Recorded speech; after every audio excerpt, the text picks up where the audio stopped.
Hi and welcome to In Her Shoes. Today we welcome back Kristin and Ellen from Ruby Cha-Cha. Ruby Cha-Cha uses innovative market research to provide insights and create business stories that allow their clients to solve marketing challenges. Welcome back. Hi, Suzi. Thanks, Suzi. I'd like to ask you about business partnerships. You're co-founders of the award-winning business Ruby Cha-Cha.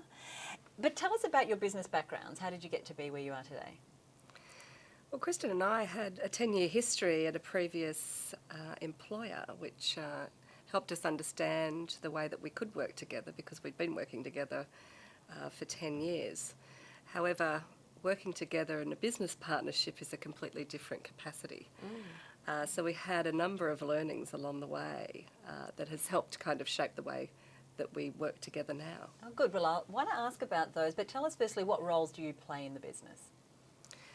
Well, I play the role of driving the big picture, actually. We laugh because, I think I'm very good at starting things often, but, lack that impetus to actually finalise them and deliver. So this is where the two of our personalities play an excellent balance. So strategy and innovation, ideas, but also the sales and marketing side of things I look after. And I'm more operations focused, so I look after HR, IT, finance, and pretty much the day-to-day running of the organisation. However, we do still cross over, and in terms of strategy and big picture, we both contribute equally to that, but we have responsibilities on delivery. So Kristin has the responsibility of delivering to the business plan, and I have the responsibility of delivering the elements of the business plan that relate to me. So it's quite clear. Were the roles obvious right from the start, who would do what, or has that evolved over time? I think that was fairly obvious. I think we know each other from a personality perspective quite well. But other things have evolved. I think, you start playing around or dabbling in an area that's really not quite your skill set, and that becomes pretty evident fairly quickly.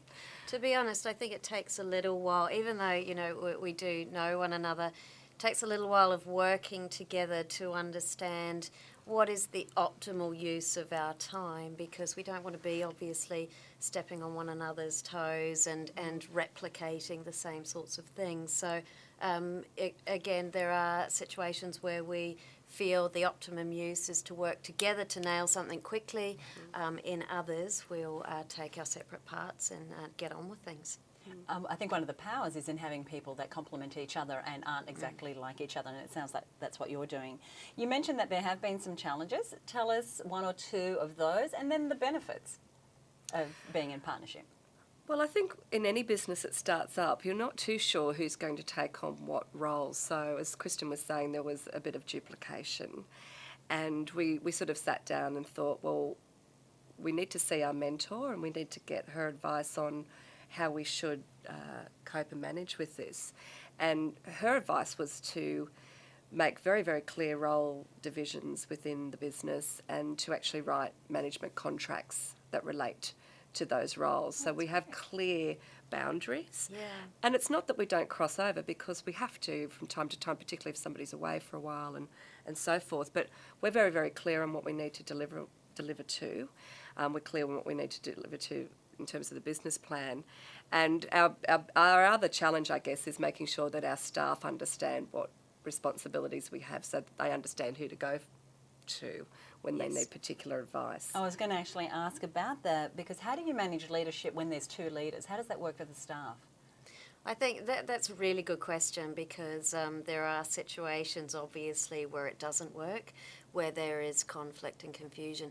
There's two reasons why staff look to leadership. One is to help them with day-to-day decision-making and problems and sorting through that sort of thing. And we have an open plan office, and either of us can work on those day-to-day situations, provide input to a proposal, provide answers, provide direction and guidance. But I think at the end of the day, the real confusion comes from, who is my manager or who is responsible for X, Y, Z. And you have to be very, very clear on that, and we've taken steps to make sure that clarity is now embedded in the organisation. Can I just add, one of the challenges that you have when you're going from 2 or 3 people to, 10 or 12 is getting an organisational structure in place.